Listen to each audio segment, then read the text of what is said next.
So that's what we've got. The crews from Austria, 2 Spanish crews surrounding the Czechs, Swiss, and the Indian crew on the side. Fantastic to see, as well as seeing the Czech crew, fantastic athletes, veterans of the sport in the centre of the course as well. Konrad Hulch with the white cap on, the 23-year-old who stroked Julian Scherbel, 26 years of age. Scherbel partnered with Lucas Rhyme last year at the Worlds, who's here in the lightweight men's single. There is Spain too, Denis Caracedo and Antonio Diaz Ramos, closest to us. So Miroslav Vrastil, more of him down the course, the veteran stroke man, and Yuri Simonek. Vrastil, a triple Olympian. Switzerland's the amazing Rafael Almeida Islands, the youngster burst on the scene last year, together with his partner Jan Schauble, and secured a 4th place finish at the Worlds. Now the fastest Swiss double. Okay, well, here's Spain 1, Catania Hortopombo, and his partner Manel Balestri. And that Indian double had a fantastic race yesterday to get into this final. Arjun Lal Jat on the left of your picture and Arvind Singh on the right. Turtles in the lake, Greg. Turtles in the lake. Keeping that weed at bay.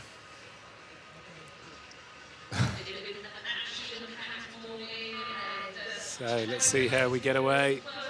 Of course, it's really clean and quiet in these lovely conditions, these well-drilled crews getting out nicely. And plenty of rate, particularly from that Czech crew. You can see they were in our picture, but now we're having a look at this Swiss double. There's that high rating Czech crew, as we said, fantastic. Having Miroslav Vrastil in the stroke seat, incredible athlete. 11-time Ironman. He can run a marathon in 2:35 is his best, 2:35. Yeah, and wait till you hear this, Greg. His dad, who was also a rower in the Montreal Olympics, got the world record for finishing 22 Ironmans in a year. 22 Ironmans in a year, fantastic. That's his dad. That's his dad, brilliant. So it's the Czech crew that lead out. Sorry, it's the Swiss crew that lead out. Yes, thanks, Greg. The Swiss crew lead out. The Czechs won the other heat. The Swiss were slightly quicker to 500, I think, in that opening heat. Well, I guess with all that Ironman strength, they'll come back into it in the second half. Yeah. Endurance. And nice move from Hortopombo and Balesturgi, the Spanish double, bound number 5. We're looking at Rafael Almeida Island in the stroke seat. Just 21 years of age. What a talent. These guys have weighed in an average of 70 kilos this morning. The Swiss moving out. Swiss moving out, as you say. Nice to see that Indian double. I mean, just progressing 11th back in the Tokyo Olympics. Right in the field here, and just great to see that. Yeah, Arjun Lal Jat and Arvind Singh, Olympic veterans. I think one of them's got the Olympic rings tattooed on his arm, hasn't he? Yeah, I think that's right. And like we said, they're around the boat park and really aspiring to those Olympic Games, get qualification, get out there and race. Put themselves in races of this standard, and they're right in races like this. It's great. They're very low on the draw, the Swiss, aren't they? Very flat around the front end. They don't do too much. The blades are very close at the front end, but then it's a very horizontal draw, isn't it? There's no up and down movement at all in that stroke. Yeah, no, it's very efficient. And unsurprisingly, we've seen the Swiss have got that lead that they had early on. The Czechs, with their experience and quality, we see them now, have gone with that pace. Not necessarily moved back on the Swiss, but certainly moved on the rest of the field. Yeah, it's interesting to look at those little blue graphics on the right. You know, that they are the fastest moving boats on the course. You see that blue graphic has gone on with the Czechs, who are slightly moving quicker, edging back on the Swiss. More to see with the veteran triathlete, Miroslav Vrastil, anyone who can do a triathlete in around about an Ironman in around about 9 hours is going to have amazing endurance over this lake. We should mention Yuri Simonek, who rows with him as well, also been rowing for 16 years. We said they've had a smooth year so far. He's studying organic chemistry. And look at them, they're hanging in there with that Swiss double. Keeping that overlap, they're going to need that. Big third quarter, I think, at the front of the field. Big third quarters asked for. Spain won in second place. Sorry, in third place, Spain won. Gaetano Hortopombo, he's just a youngster, 20 years of age. And Manuel Balestegui, 23. Well, the Swiss really trying to push and get that little bit of clear water in the third quarter. But at the moment, it's working for them. They've just opened that gap with that flat draw that you talked about, Martin, those hands going in. And it looks pretty nice, really, when you look at that Swiss double, just how well they move together and how smooth and quiet that is and low. Yeah, and you see the graphic, you know, they're the fastest moving boat on the course now, so the Czechs haven't found that surge in the third quarter. In fact, it's been the Swiss who are the fastest moving boat on the course. Spain back in third place. The field's really spread out. Over on the far side, the battle between the Austrians and the second Spanish boat, and India out of shot on this near side. How are the Indians doing, Greg? They're out of shot, but they're not really out of the race. They are in sixth place, but they're 6 meters behind the Austrians on the far side of the course. Mustafa Vrastil and his partner Yuri Shimanek. Do you think this Swiss double can take on the Irish? Paul O'Donovan and Fintan McCarthy, do you think they've got that much better this year than they were last year? We'll have to wait and see how the year goes. I'm sure they're going to be racing those shadows. I'm sure they'll be imagining who's alongside them and what they need to do to test it. They've had a great third 500. We said a lot was going to happen in the third 500. The gaps have just got bigger, as now you can see what it's like down here in this fourth and fifth, and then that Indian double. Not completely out of it, but they were in a better position through the first 500, so they're in danger of getting slightly dropped.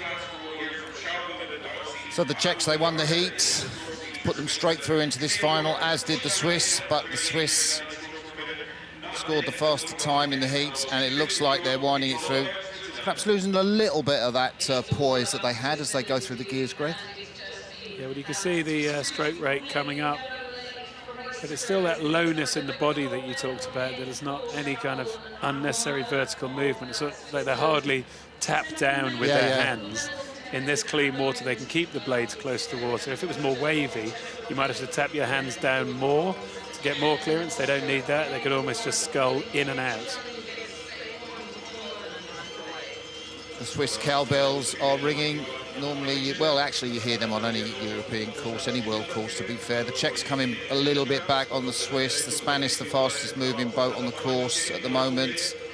Swiss, I think, just tying up as they come up to the line, but they've got the margin they need. The Czechs going for the overlap. Czechs are flying back, but it's going to be, the lead is too much. But it could be clear water, an overlap at the end, I think. Yeah. So coming up to the line, it is Switzerland, Jan Schauble and Rafael Almeida Islands who cross the line. Just a bit of clear water over Vrastil and Simanek from the Czech Republic. Gaetano Hortopombo and Manuel Balestegui from Spain in third place. Over on the far side, Hulch and Schauble from Austria. The second Spanish double, Cavacedo and Diaz Ramos. And coming in sixth place, Laljat and Singh from India. I think they were the first Indian crew to qualify for a World Rowing Cup A final. For an A final. They weren't the first Indian crew to row in an A final. That was the Indian 8 back in Poznan a couple of years ago. Yeah. But they were the first Indian crew to qualify. Through. Yeah. Just interesting to see this Spanish #1 double. Pretty pleased to have beaten their #2 crew, whose heads were down and looking pretty disappointed. Of course they would, because this was probably a big opportunity for them. With only one boat class available to lightweight men, 4 doesn't go into 2. There's the early race. Czechs going toe-to-toe with the Swiss, but then the Swiss double moved out. Ian Wright's going to be delighted with the... Yeah, good performance from the Swiss team. Swiss and Spanish, some of the biggest teams at this regatta. And getting a good early march on the year, really. I hope it'll, hope for them it'll work out well to have got out and got racing early, got that experience. So when they come to the Europeans, they'll know what it's all about. They'll have had that lung opener. Yeah. Known what it's like to be racing out on these courses and these conditions. I just wonder whether the Irish lightweight men's double will turn up at the Europeans, or we'll see Fintan McCarthy in the single scull. Yeah, who knows? Dominic Casey knows, and he's the coach. But he's not here. Okay, 6:19 for Chablais and Ahumeda Island. Switzerland! Švýcarska. So much younger men on the right of your picture. The young Rafael Ahumeda Islands, just 21 years of age. He pulled a 6:09 on the ergo, Rafael Ahumeda Island, and Jan Chablais, who just got his medal, pulled a 6:17 and asked for 3 words to describe himself. He said, "I'm carefree, goal-orientated and fast," Jan Chablais, which by the evidence of today looked pretty accurate.